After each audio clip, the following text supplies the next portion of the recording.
सिर्फ अल्लाह ते चंबे दी बूटी मुर्शिद मन मेरे विच लाई।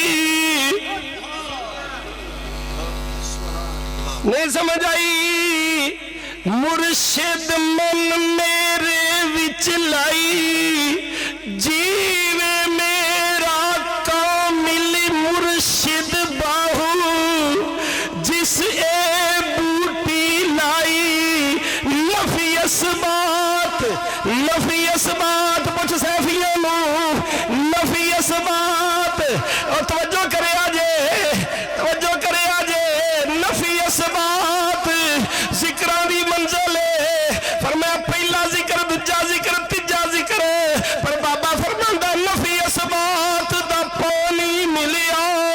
नफी किनू आंदे ने जड़ी बच जाए। फरमाया नफी असबात दा पानी मिलिया।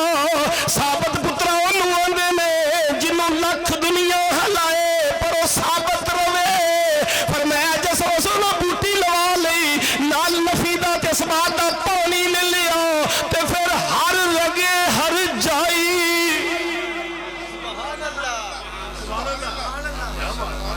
हर रगे का तर्जमा कर लवा दुरगे नहीं हर रगे का पता जे। फरमाया एक शार आगे एक शार आगे एक हर रागे। जिन्नियां तुहाडियां पैप ने ना नालियां आ नाड़ा कह लो वेना हुण तो तुसीं अंग्रेजी बहुते पढ़े हो मैं तो तुहाडे कोल पढ़नी हौली हौली आ वेना तुहाडियां जिहड़ियां ने ना इन्हां नूं रगा आंदे ने ते जिहड़ी सब तो वड्डी है ना जिद्दां पूरी बोटी बकरे दी धक्क के ते इल्ला माशाअल्लाह इहनूं आंदे ने शाह रग। ये शाह रग ते बाबा जी फरमांदे ने नहीं हर रगे हर जाई।